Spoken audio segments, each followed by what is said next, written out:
a respeito desse trabalho é que, enfim, isso está sendo gravado 24 horas e transmitido 24 horas. O que eu queria fazer, uma das maiores curiosidades assim, é que existe uma espécie de, assim, existiu e foi construído na história uma espécie de misticismo da onde surge a criação artística ou por que ela de fato existe, e existe um certo mito, assim, uma mitologia a respeito do artista e tal, e tem essa coisa que eu não sei quem fala, mas que se você tem uma câmera te filmando, você necessariamente começa a atuar, assim. Eu queria testar, talvez, não só uma curiosidade minha, mas ver se uma câmera me filmando o tempo inteiro, de repente, para testar se o processo artístico em si não é uma grande encenação ou uma coisa assim. Bom, mas vamos lá começar. Eu vou dar uma aula para você de Revolução Francesa. Primeiro, por que Revolução Francesa? Bom, deixa eu apagar isso aqui rapidinho.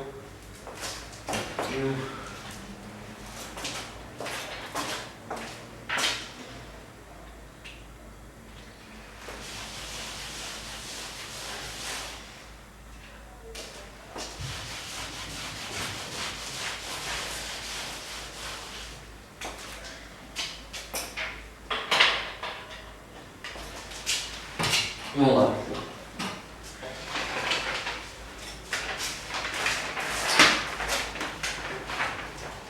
Bom,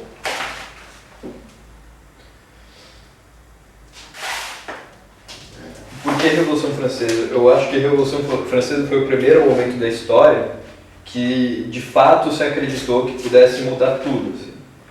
Mudar não só as instituições, não só o poder vigente, mas mudar o tempo, mudar a contagem, enfim, mudar o tempo, mudar tudo e principalmente mudar a natureza humana. Então, é uma das coisas que a gente vai centrar aqui, que é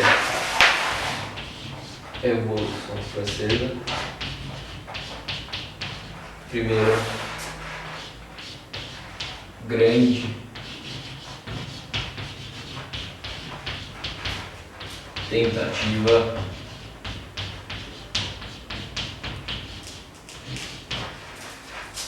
coletiva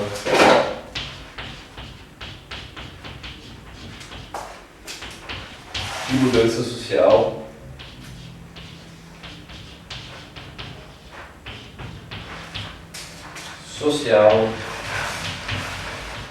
política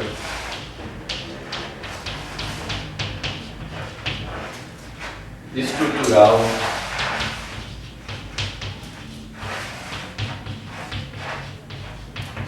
enfim. E uma coisa também que eu acho interessante ressaltar é que a Revolução Francesa cria uma espécie de um padrão, uma espécie de código e um padrão que vai ser repetido em futuras revoluções, como na Revolução Russa, como em diversas outras ocasiões, inclusive hoje, que se diz que a gente, enfim, existe uma espécie de crença que a gente está passando por um momento transformador e tudo mais. Eu acho que hoje também se repete alguns padrões que surgiram durante a Revolução Francesa. Outra coisa também que eu acho legal falar enfim, a Revolução Francesa abre as portas para uma encruzilhada rumo ao mundo moderno, né? Você tem a filosofia das luzes, que eu acho que é o período que de fato inicia o modernismo. E eu acho que se você quiser criticar a sociedade vigente hoje em dia, se você quiser falar de transformação, eu acho que você tem que começar pela base. Por exemplo, num prédio, se você quer demolir um edifício, você tem que começar a demolir ele pela sua estrutura, né? Pela sua base, pelo que sustenta ele. Eu acho que, de alguma maneira, a Revolução Francesa sustenta códigos e estruturas políticas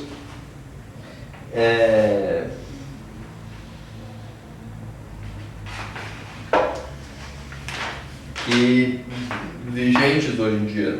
Assim, então é isso, se você quiser destruir um edifício, tem que começar pela base. Eu acho que nessa sociedade política contemporânea o que seria essa base seria a Revolução Francesa.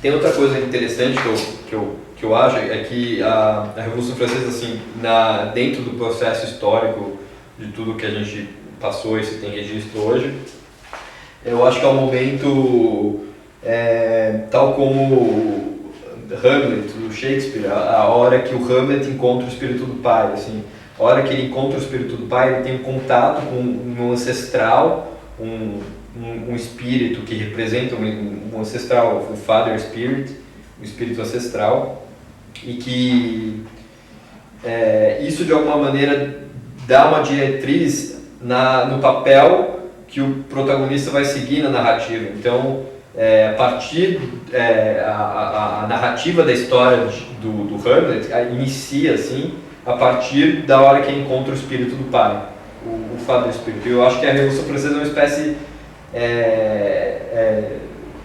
enfim, segue esse padrão, porque você encontra com um espírito ancestral, que seria a República Romana, tem toda uma releitura da antiguidade, né, o classicismo, não sei o quê. E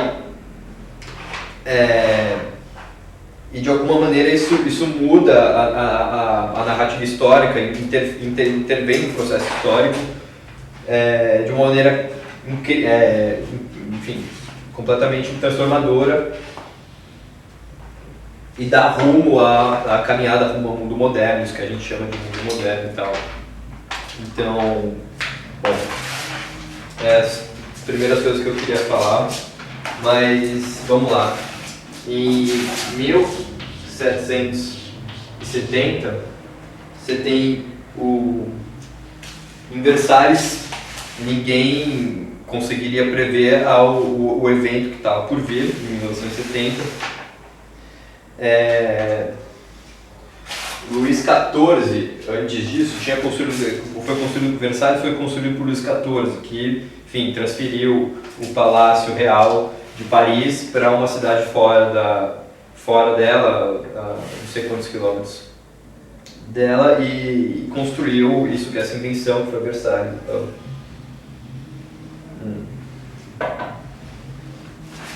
e em 1770 você tem o casamento do Luís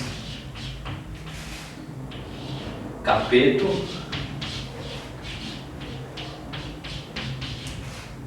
com Maria Antonieta.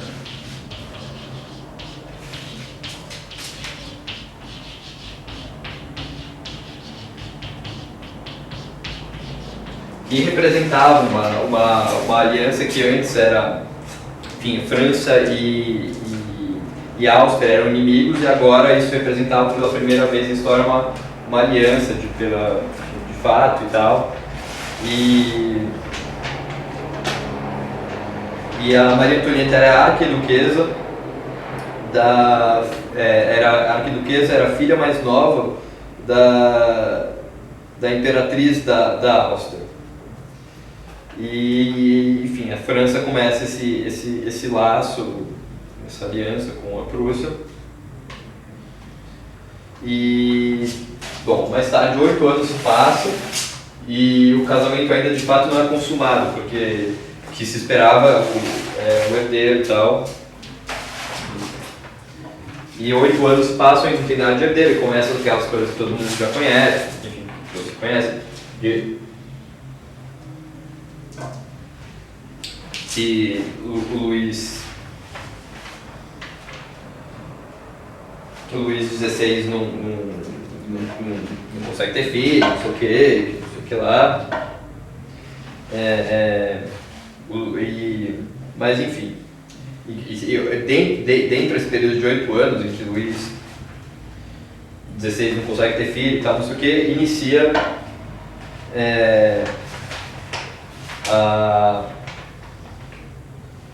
enfim, não, desculpa, essa bêbada não consigo. Em 1774,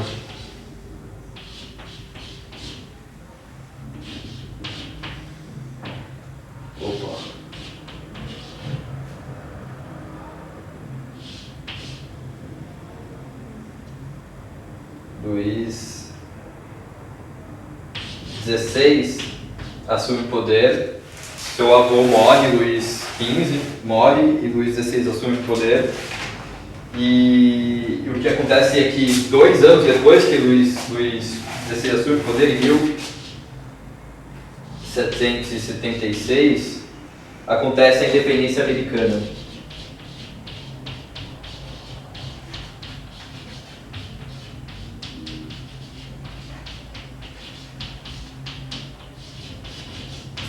Mas antes disso, o Luís XV já tinha deixado a França em déficit, porque tinha as guerras contra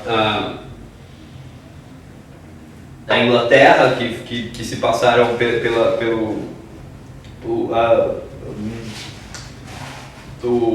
as guerras que para domínio de terra da América. Então, a França estava em guerra com a Inglaterra por disputas de terras na América, e o Luís XV perde essa guerra. Então o Luís XVI assume toda a falência do avô em relação à guerra, e em 1776, quando inicia a independência americana, a França investe tudo que tinha, de fato tudo que tinha, na independência dos Estados Unidos, como espécie de vingança ao avô do Luís XVI. Então, e nisso a França já se encontrava em crise, assim, e já tinha uma dívida enorme, e a França gasta 2 milhões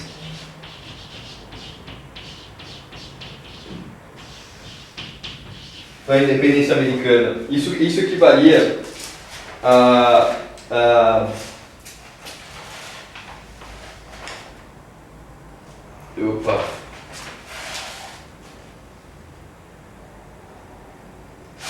Isso equivalia a abrigar e sustentar 7 milhões de franceses nessa época. Então era muito dinheiro. E além de toda a monarquia, ajudava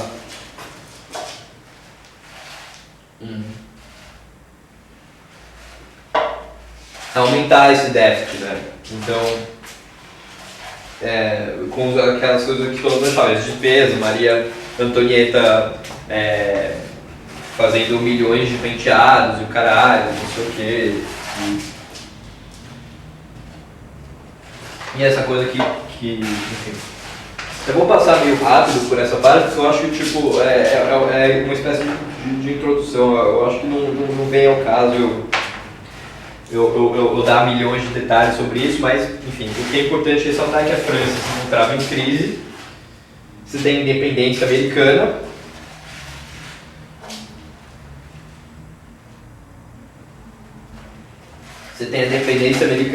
e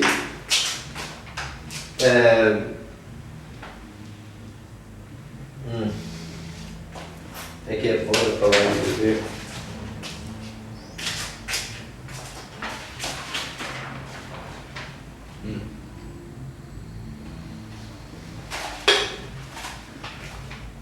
Que queria mais, você tem a independência americana que queria mais déficit ainda para a França. Então a França se encontra numa puta crise. E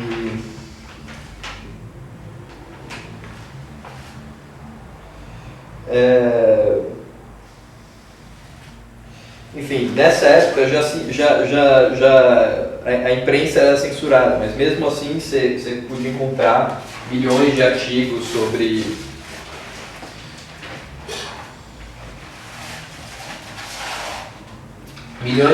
falando mal da monarquia, que Maria Antonieta era uma meretriz e que, enfim, várias charges a respeito a monarquia já não, vinha de uma série de, enfim, crise publicitária, assim. Luís XV já tinha perdido a guerra para a Inglaterra. Depois Luís XVI, por conta dessa coisa de não conseguir ter filho e que Maria Antonieta também gastava o caralho a quatro com coisa inútil, enquanto a população estava com fome, enfim, crise, início de uma crise na agricultura que vai, enfim, chegar num auge, que é o começo da crise da agricultura, e os impostos começam a subir também nessa época. Mas os únicos isentos dos impostos são a monarquia, que de fato não pagam nenhum imposto. Então, enfim, tem uma...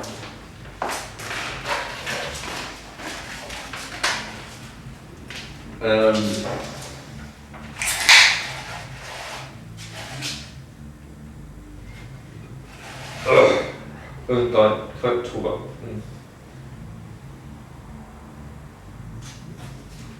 Bom, e uma coisa engraçada de ressaltar é que em 1964, Luís XVI assume o trono e faz uma passeata em Paris para o povo conhecer o novo rei e tal, não sei o quê. E uma coisa irônica dentro da narrativa da Revolução Francesa é que Luís XVI vai visitar até uma universidade e um jovem nessa época chamado Robespierre faz um discurso em latim para o rei.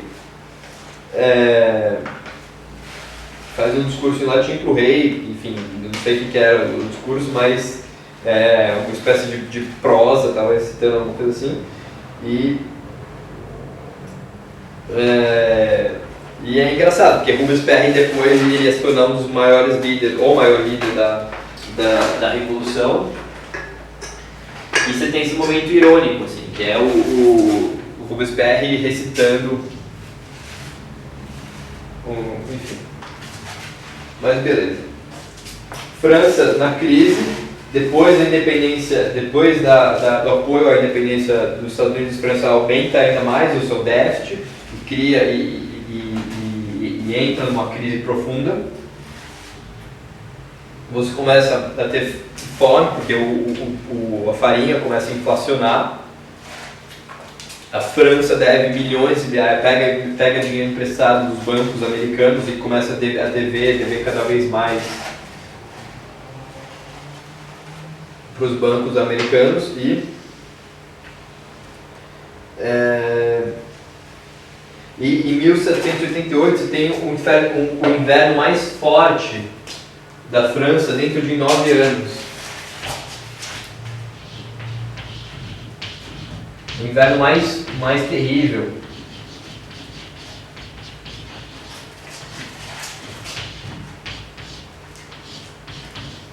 Terrível.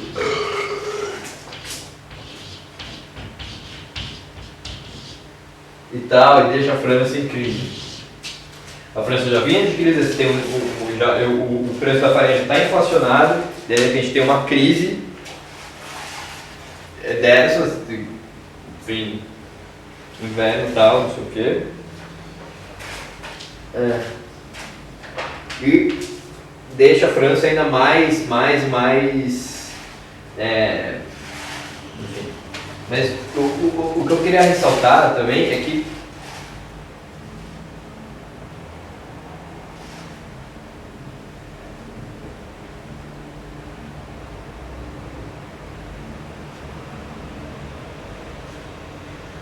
eita porra.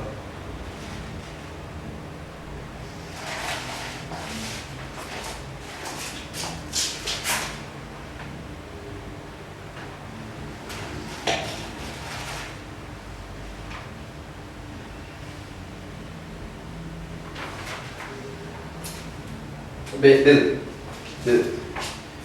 E, enfim, a monarquia nessa época está bem impopular, assim, e aquele mesmo jovem rapaz que estava ali recitando uma prosa em latim para o rei que ia visitar a universidade,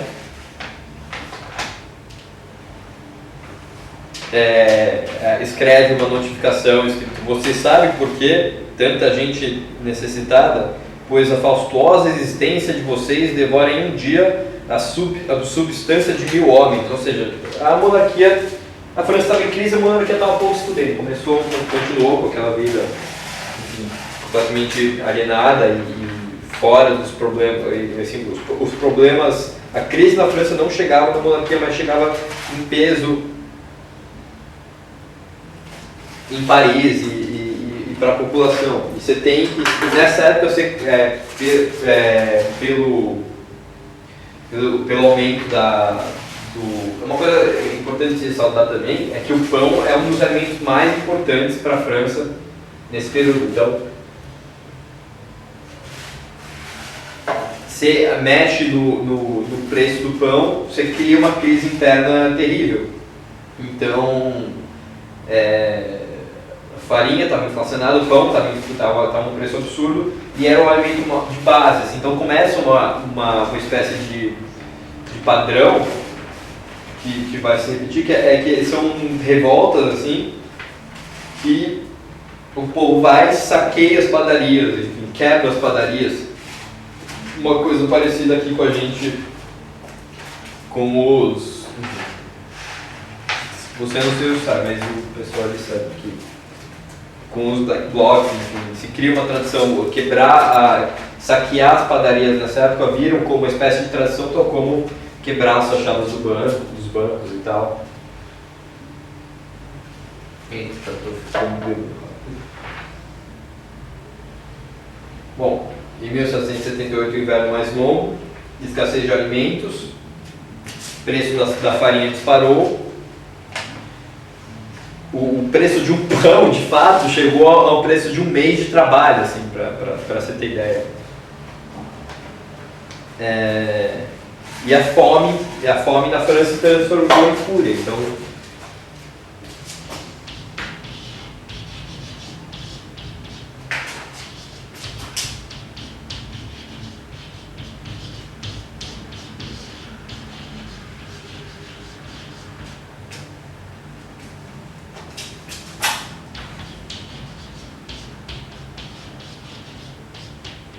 e por que a fome se transforma em fúria? Nessa época já tem, enfim, a filosofia das luzes já de fato começa a ganhar uma espécie de popularidade. E não uma popularidade só em uma elite cultural, não. Se começa a discutir isso nas ruas e tal, você tem...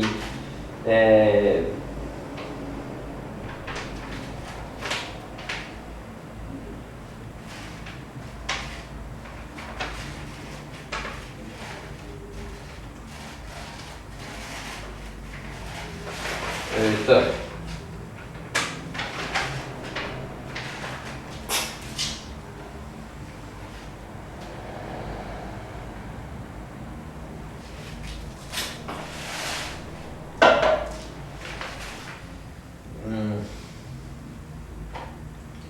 Tá foda, bêbado não dá.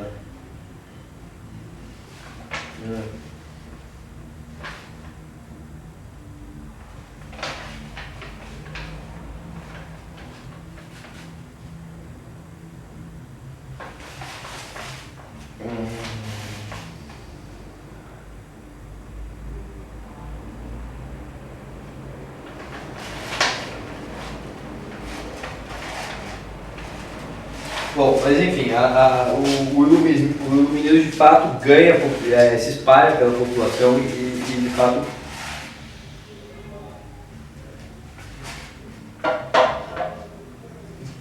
vira uma ideia popular. Assim. Então, e fora que se já tinha anos e anos de uma crise de popularidade na monarquia, né? A monarquia estava completamente impopular e tal, não sei o quê. Então é fácil as pessoas começarem a entender que de fato se elas estão passando fome é uma culpa estrutural.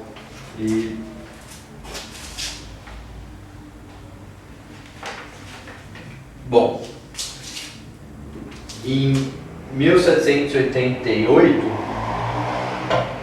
o Luís XVI contrata Jacques Neger, para ser ministro das Finanças. E Jacques Neger era um iluminista e que sustentava o discurso que de fato o governo deveria prover, a única exigência do governo seria prover pão para o povo, e era a única coisa que o governo não estava provendo nessa época.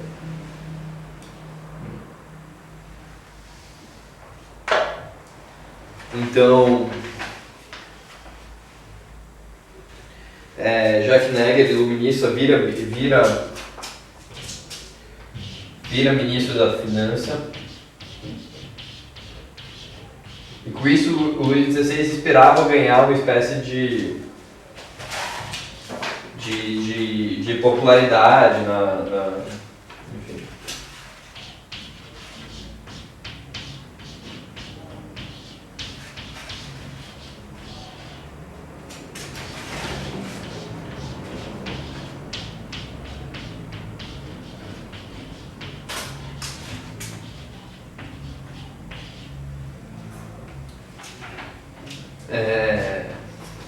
E quando Jacques Neger assume como ministro das Finanças, a primeira coisa que ele faz é uma coisa que não era feita em 170 anos, que era organizar as Assembleias Nacionais. O que eram as Assembleias Nacionais? Era a reunião dos 3 estados. Então, em 1789, você tem a Assembleia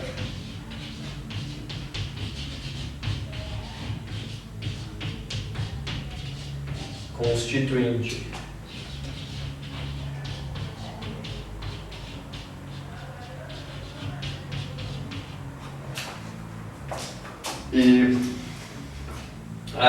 Que era a reunião dos 3 estados.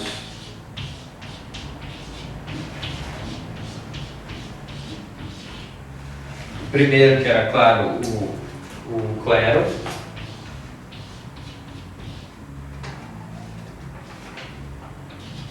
A igreja.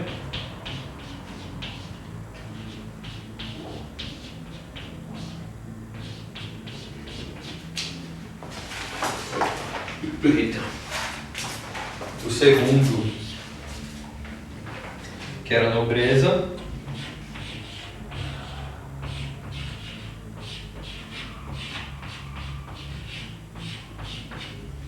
E o terceiro, que era todo o resto.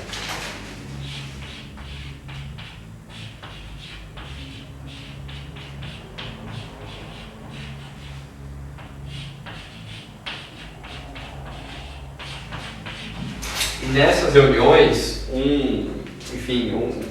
um jovem advogado começa a ganhar destaque, um deputado, né, que começa a colocar a questão: será que não é o terceiro estado a única parte legítima? Enfim, Robespierre começa a colocar essa questão. E essas reuniões começam a se desenrolar, e o terceiro estado cada vez mais se encontra mais radical, assim, começa a ter ideias mais radicais, e o primeiro e o segundo estado começam a ceder de fato alguma dessas reivindicações que o terceiro estado colocava. E em 20 de junho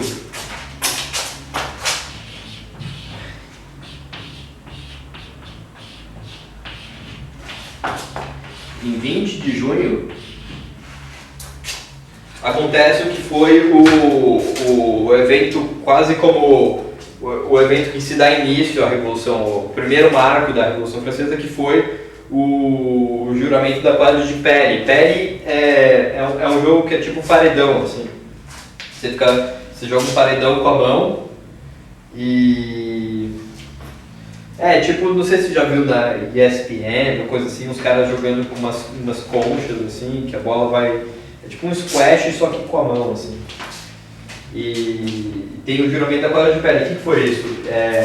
A Assembleia ia se encontrar, ia ter a Assembleia Nacional, o terceiro estado é trancado para o lado de fora, de fato foi uma ordem do Luís XVI e tem uma espécie de revolta, um tal de Dr. Guillotine sugere que todos vão se encontrar numa quadra de pele, que se encontrava vazia, e de lá se tem o evento mais simbólico da Revolução. E o que eu acho que é simbólico, que vale a pena ressaltar aqui, que é o evento que dá início à Revolução Francesa se passa numa quadra de jogo, né? Uma quadra tipo que acontece, uma quadra que é feita para um jogo.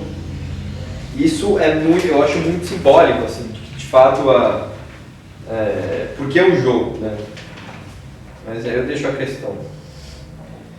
E lá, quem assume a frente quem faz, enfim, o juramento é o Sylvain Bari, que era prefeito de Paris, e anuncia a todos: peço à pátria que nunca se separe até que façamos uma constituição justa e honesta. Então todos juram e fazem a saudação romana que mais tarde vai se tornar o Harit, o caralho a quatro e tal.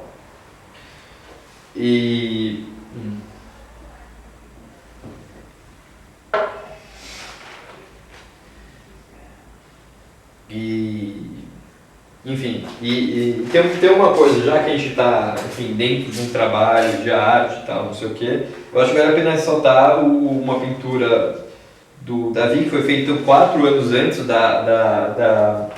do juramento da quadra de pele, que foi o juramento dos Horácios, que de fato eu acho que prevê um evento. Eu acho que isso que é um trabalho revolucionário, é um trabalho que pega o passado e o futuro e catalisa isso no presente e forma uma espécie de cataclisma que vai mudar a narrativa histórica, enfim. O juramento dos Horácios era uma passagem que era a família dos Horácios, estava em guerra com outra família de uma cidade inimiga de Roma, e que os Horácios mandam 3 filhos para representar Roma, e a outra cidade manda 3 filhos de outra família para representar outra cidade, e acontece uma guerra entre esses 3 filhos enfim. Mas é quase uma premonição assim, do que viria a ser o juramento da quadra de pele. E daí nasce a Assembleia Nacional.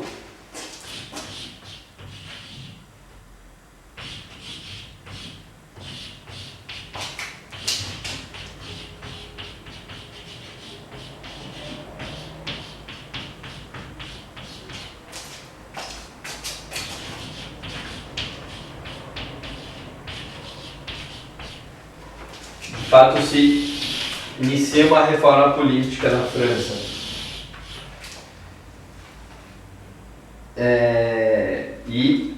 A princípio, Luís XVI tem uma espécie de rejeição à Assembleia Nacional, ele não aprova, então ele demite o Jacques Neger, que era o seu ministro das Finanças, e no começo de julho de 89, tropas reais cercam Paris. Então, em 89 começa outra, enfim, vai dar início a um evento também muito marcante.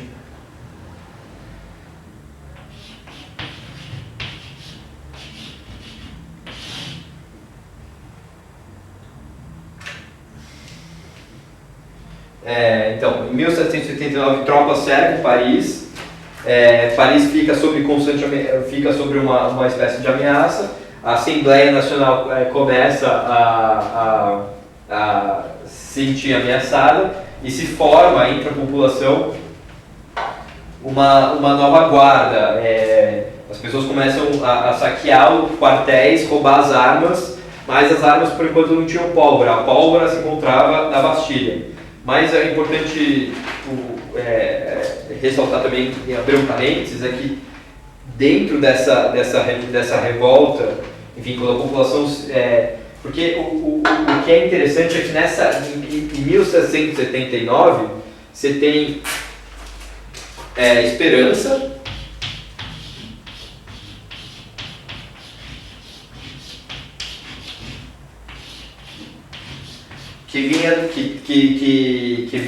que era trazida pelas promessas do iluminismo, que de fato se espalham pela população, e pelas reformas políticas que a França, enfim, começa a viver. A Assembleia Nacional ganha de fato uma forma, mas você tem ao mesmo tempo crise, fome, então você tem ao mesmo tempo um desespero.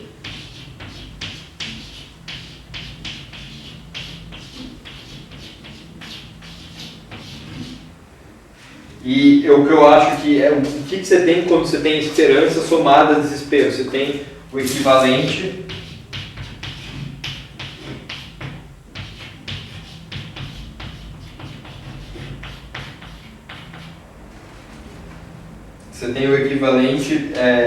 político à nitroglicerina.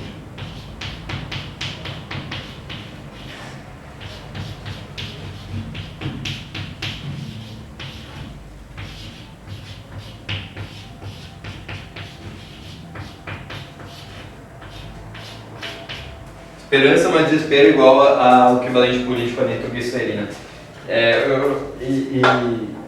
E é interessante, né? Se você for fazer um paralelo com as coisas que estão acontecendo hoje, assim, essa espécie de otimismo que vinha sendo depositado no Brasil, como o Brasil, a nova potência econômica, entra nessa nova classificação econômica, que, enfim,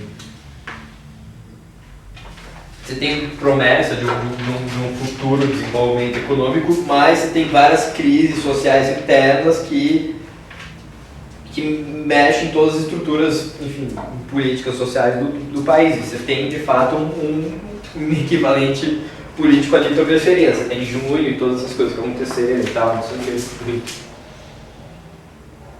Eu tô meio bêbado, mas se prestar atenção vai fazer sentido as coisas que eu tô falando.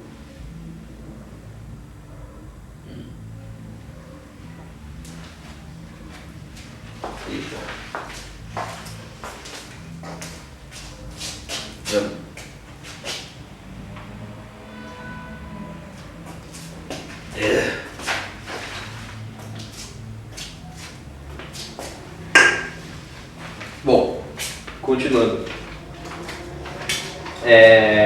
Em 1789, o exército real cerca Paris, a população fica sob constante ameaça, crescem os rumores que de fato o rei estava estocando pólvora na Bastilha, a população já tinha saqueado vários quartéis em busca de armas, se armando, e você tem também que a Revolução é cheia de personagens, assim, e um dos personagens que eu acho que é um dos personagens principal, assim, que não é uma espécie de coletivo, são os sans-culottes, assim, que é quem eu tô trajado tal qual, assim, que eram um grupo de pessoas formadas por artesãos e pessoas simples que deixam de usar culottes, tal como a aristocracia, e começam a se vestir tal qual. O gorro é um elemento elementar, tal, mas Paris forma uma armada, e aí que vai dar, enfim, motivo para os sans-culottes se organizarem, mas é o primeiro grupo de revolta urbana que se arma. Então, por isso eu acho mais uma vez importante ressaltar aqui a importância de se falar de Revolução Francesa hoje em dia. Assim, quando você fala de revolta urbana, enfim, Black Bloc e o caralho, é importante falar de... Enfim, mas, enfim, voltando. Em 1789 você tem um exército real cercando Paris. Surge o rumor que na Bastilha o rei estava estocando pólvora. E alguém, enfim, algum agitador fala assim, vamos saquear a pólvora que se estoca na Bastilha. Então todos... E além disso, a Bastilha era uma prisão que era símbolo símbolo do autoritarismo da monarquia. Era um lugar que as pessoas tinham presos políticos, iam para lá e funcionava como um centro de tortura. E se forma uma armada popular, eles vão rumo à Bastilha e de fato ganham a guerra e ganham a batalha. E quem era o general da Bastilha era o Delaunay, não sei o que, Delaunay, que agora eu tô ficando bêbado, tô esquecendo. Mas que é prometido uma livre conduta, enfim, tem um acordo lá que se ele se render, ele poupam a vida dele, mas de fato isso não acontece. As pessoas pegam ele, cortam a cabeça dele, enfim, lincham ele, cortam a cabeça dele e se cria uma espécie de tradição. Então, a nova República Francesa, o que a gente chama de república, toda a noção que a gente chama de república, surge em 1789, mas surge em base de uma ação violenta. Eu acho isso... Não falo isso como algo pejorativo, eu quero ressaltar aqui a importância da violência. Mais tarde a gente vai entrar nisso quando eu for falar do Robespierre e sua política do terror. Puta, eu preciso mijar, velho.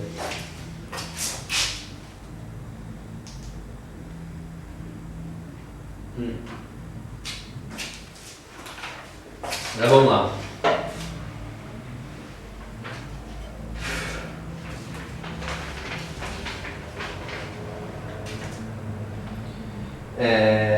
Também é importante, é a primeira vez que o termo revolução surge. Não se tem, enfim, esse termo é importado da astrologia, que um astro completa a volta em torno de um planeta. E eu acho também, mais uma vez, tal como o juramento da toalha de pele, enfim, eu acho simbólico esse termo se importado da astrologia, como se, enfim, a revolução fosse algo cíclico, enfim, a volta de um astro em torno do seu centro e tal. Eu vou no banheiro, cara, tá foda. Rapidinho.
Puta, velho, mijou o banheiro inteiro.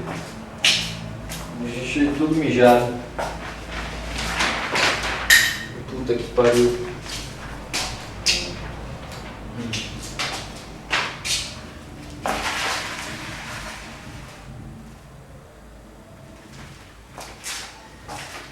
Porra, vamos lá.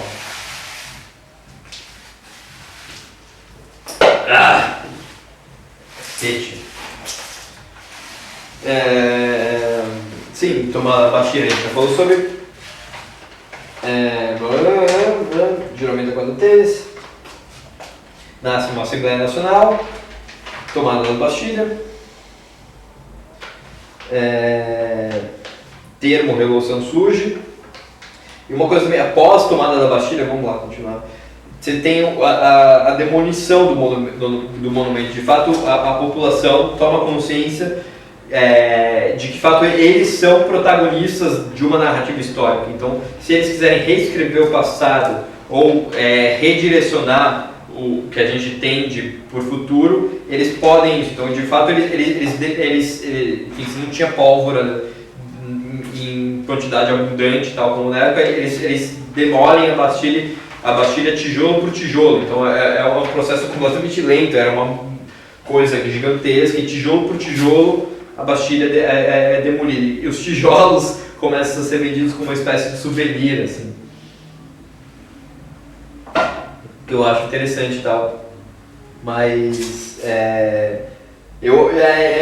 como eu disse, como Hamlet, assim, como a hora que Hamlet encontra o espírito do pai, o personagem se dá conta do papel que ele tem dentro dessa narrativa histórica e tal, no caso dessa narrativa do Hamlet, no caso da narrativa literária.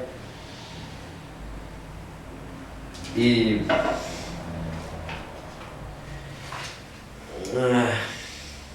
nossa, estou bebendo rápido.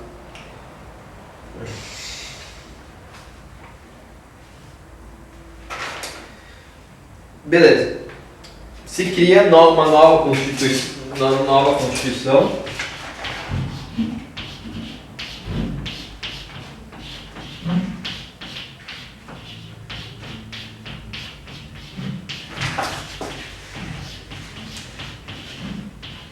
Mas antes disso, uma coisa, enfim, importante também que em 5 de outubro, logo 5 de outubro de 1789, logo após a queda da Bastilha, mulheres se reúnem em frente à prefeitura para protestar em relação aos impostos e em relação ao preço do pão.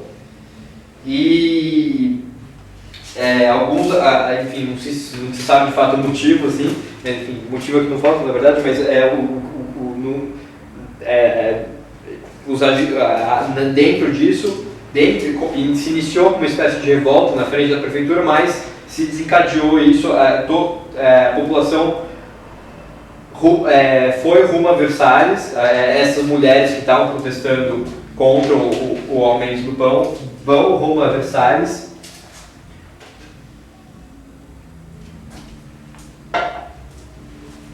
E daí, em 5 de...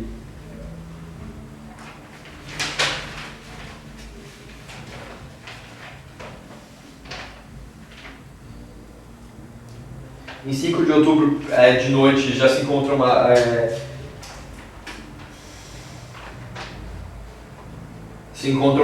menor quantidade de gente acampada na frente de Versalhes. Eles invadem Versalhes enfim, quase a Maria Antonieta era completamente impopular, então a primeira coisa, quando essas mulheres invadem Versalhes, elas vão rumo ao quarto, tentam procurar o quarto de Maria Antonieta, mas enfim, a família real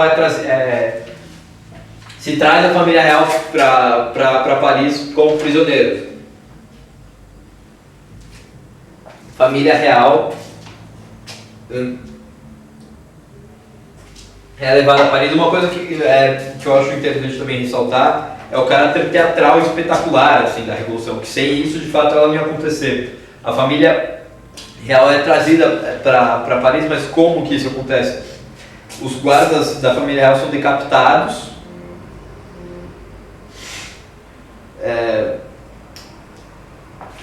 Saco, Gabi, para de mandar mensagem no WhatsApp. Deixa eu me concentrar aqui, eu tô bêbado já. Calma aí, deixa eu me concentrar.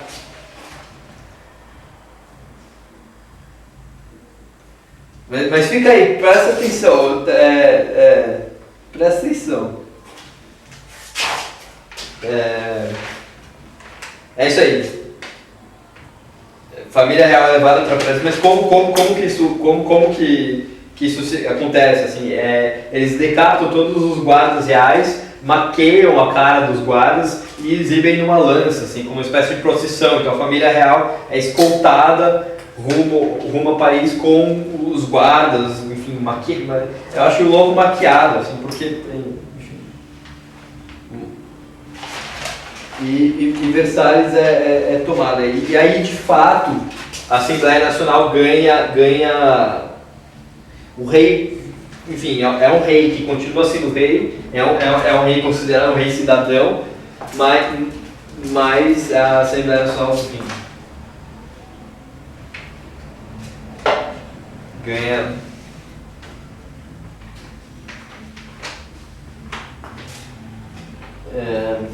Cacete.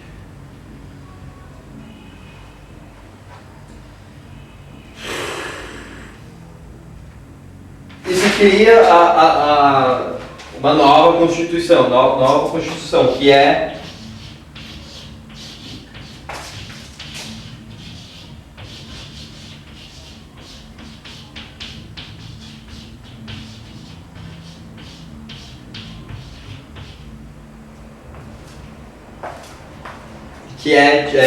enfim, nomeada como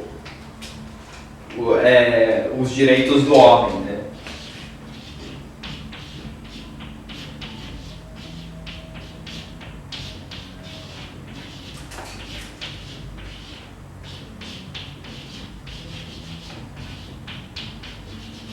E nessa Constituição dos Direitos do Homem você tem o que vai ser a Constituição dos Direitos Humanos e toda essa coisa, mas e o que é engraçado é que Luís XVI, como uma espécie para se redimir da cacete.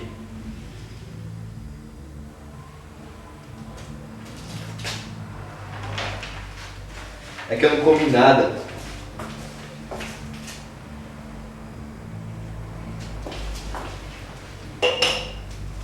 Luís XVI, como uma espécie de redenção, ele assina a Assembleia Nacional. Eu acho engraçado, enfim, ter a assinatura do Luís XVI. Beleza, vamos avançar um pouco.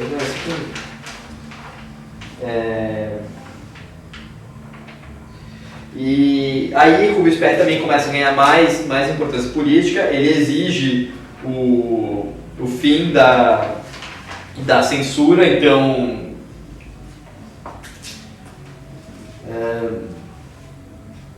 fim da censura. É engraçado que alguém que propõe a criação dos direitos do homem, que pede o fim da procura, o fim da censura, enfim, esse personagem vai voltar atrás de tudo isso que ele afirma. E por quê? Esse é o ponto que eu queria chegar aqui.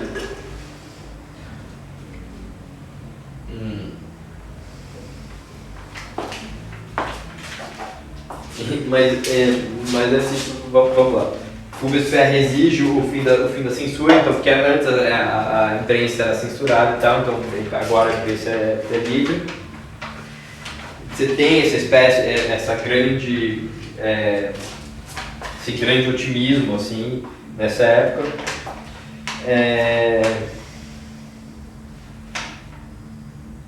E quem liderou, de fato, a liberdade da imprensa foi o Robespierre, mas foi com o apoio do Robespierre, que isso foi um grande avanço, mas foi um outro personagem, um outro enfim, personagem que vai ganhar mais importância por vir, que é o Jean-Paul Marat.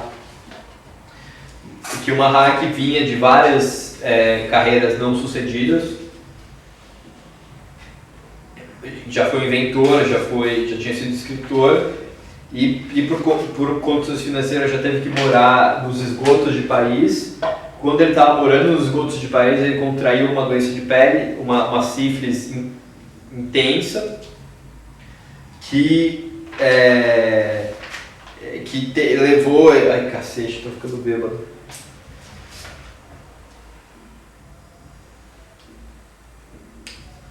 Que levou ele a... Ele tinha, por conta da sífilis que ele contraiu, vivendo os outros de país, ele teve que ficar...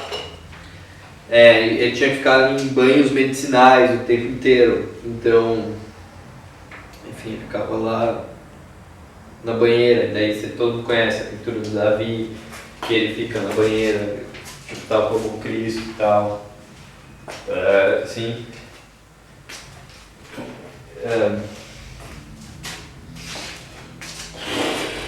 Não comi nada.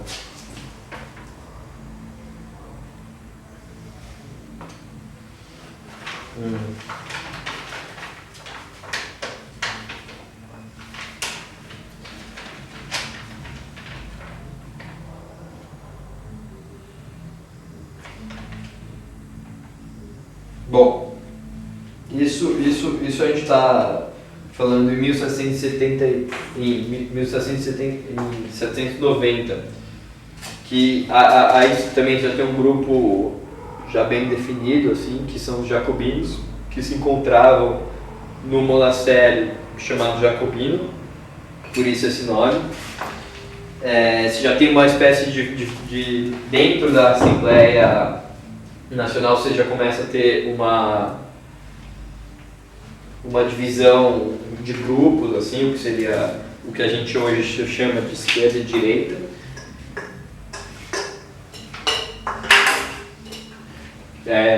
Que são jacobinos, gerondinos, enfim.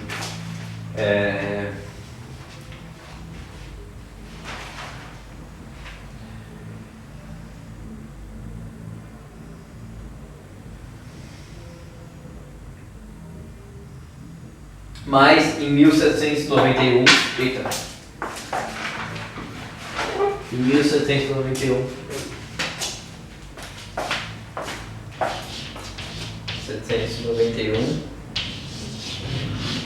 família real tem que escapar.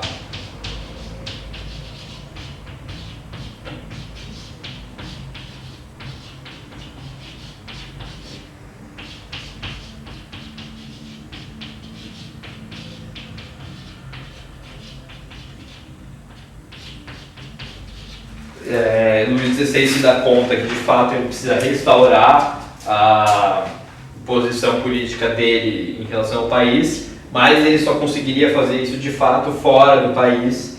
Então ele tenta escapar rumo à Inglaterra, mas na fronteira ele é pego por soldados revolucionários e não consegue escapar. Aí começa um grande dilema que vai marcar a Revolução, que, enfim, o rei tenta escapar do próprio país, assim, que isso significa, assim.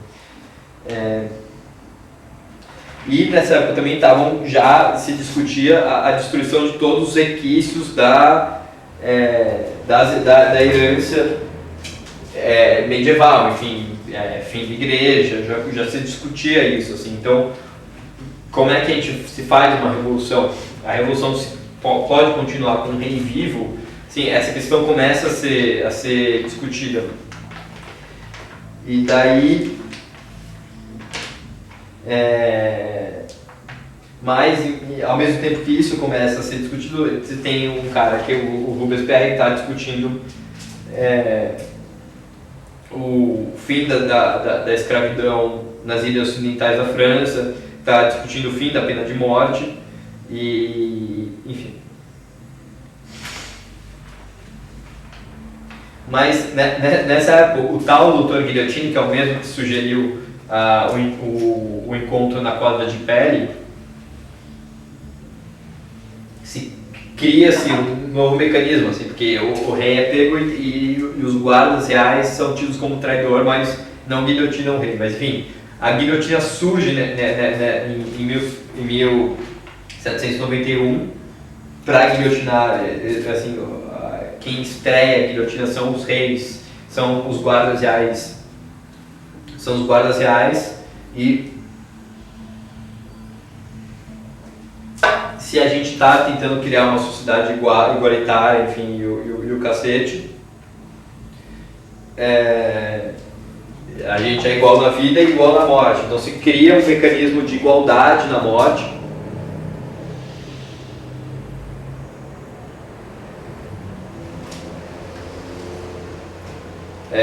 Que é a guilhotina que assim, a gente não sabe porque ninguém voltou para dizer pra gente, mas teoricamente é um processo indolor. E guilhotinam os guardas. E aí acontece, enfim, alguma coisa, se inicia desde a hora que o rei tenta fugir e é pego, inicia o rei é tido, não é só mais subjugo, não é o povo só, enfim, o rei não é uma espécie de prisioneiro, agora ele é de fato um prisioneiro. E quando a Áustria soube disso, começa a guerra